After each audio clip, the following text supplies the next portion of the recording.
अनंत काल से सनातन धर्म को मिटाने का अनंत लोगों ने प्रयास किया। चाहे हिरण्यकशिपु हो, चाहे रावण हो, चाहे तारकासुर हो, तमाम कथाएं, तमाम इतिहास ऐसे मिलते हैं। और इस देश में हर प्रकार के लोग आए, शक आए, हूण आए, मुगल आए, अंग्रेज आए, बहुत आए गए, लेकिन सनातन तब भी था, सनातन आज भी है और सनातन हमेशा रहेगा।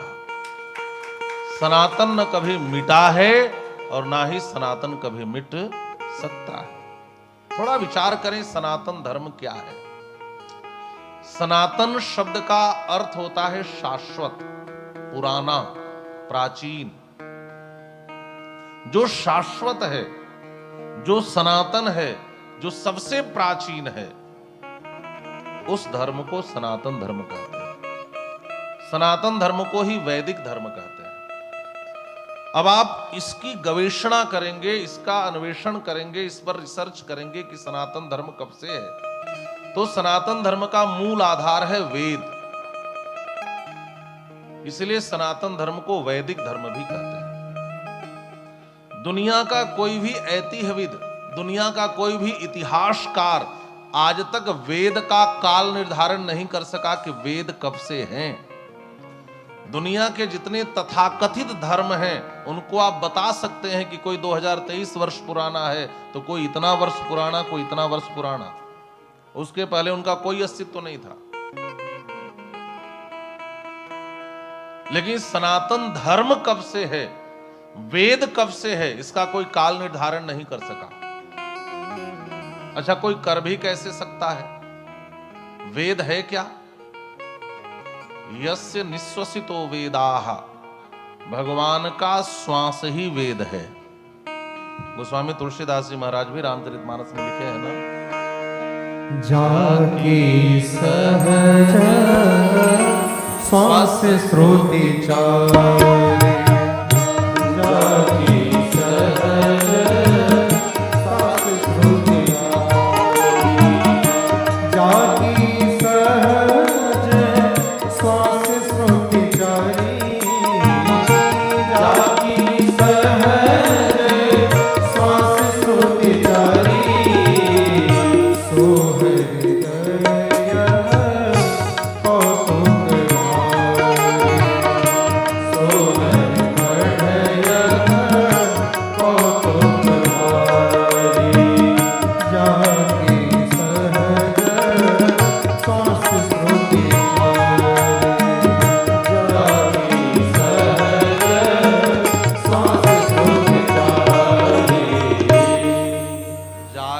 सहज श्वास श्रुतिचारी, जिनका सहज श्वास ही चारों वेद है।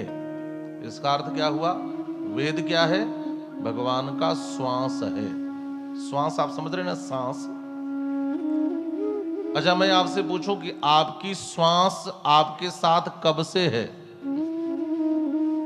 आप क्या उत्तर देंगे? जब से हम हैं तब से हमारी श्वास है, अथवा आप कहें जब से श्वास है तभी से हम हैं। हम दोनों एक दूसरे के बिना नहीं हो सकते। एक न हो तो दूसरा नहीं होगा। इसका मतलब यह है कि जब से भगवान है तब से उनकी श्वास है, या दूसरे शब्दों में कहें, जब से भगवान है तब से वेद है। तो आपसे पूछा जाए कि एक बात बताओ, भगवान कब से है? कोई इसका उत्तर दे सकता है? इसके उत्तर में हम क्या कहते हैं? वह अनादि है। अनादि माने जिनके आदि का पता लगाया नहीं जा सकता। वह शाश्वत है, अनंत काल से है। वह सनातन है, जग्गे विष्णु सनातन। सनातन माने अनंत काल से। तो जैसे भगवान सनातन है, शाश्वत है, वैसे वेद भी सनातन है, शाश्वत है, वैसे यह धर्म भी शाश्वत है और सनातन है।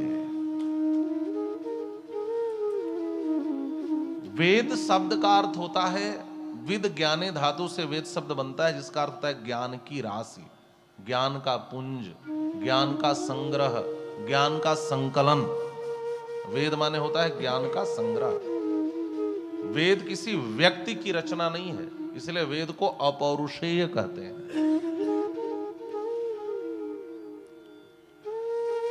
हम भारतवासी संसार में इस मामले में सबसे समृद्ध हैं कि हमें वेद जैसे ज्ञान की सारस्वत संपदा हमारे पूर्वजों से हमें विरासत में प्राप्त हुई है। ये सारस्वत संपदा है। दुनिया में किसी के पास ज्ञान का इतना समृद्ध भंडारण ही नहीं है, इतने ग्रंथ ही नहीं है। किसी धर्म के पास एक आध दो ग्रंथ है, और यहां तुम्हारा 4 वेद, 6 शास्त्र, 18 पुराण, उप पुराण, आप गिन नहीं, ये सब तो मूल ग्रंथ है। अनंतर कितने ग्रंथ हैं आप गिन नहीं सकते, जीवन बीत जाएगा और सभी ग्रंथों से परिचित नहीं हो पाएंगे। विचार कर ले, ज्ञान का कितना बड़ा संग्रह हमारे पास है। लेकिन हमारी वर्तमान विडंबना यह है कि कितने लोग हैं जो वेद के ज्ञान से परिचित हैं। आज कितने लोग हैं?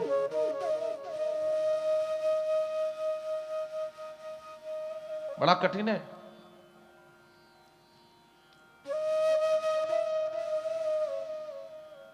वेद से कितने परिचित हैं?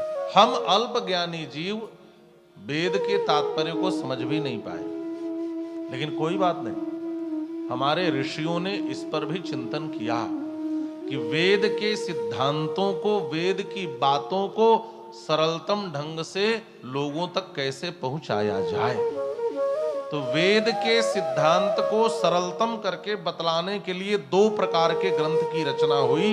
एक को इतिहास कहते हैं और दूसरे को पुराण कहते हैं। इतिहास पुराणाभ्याम वेदम समुपबृंहयेत्।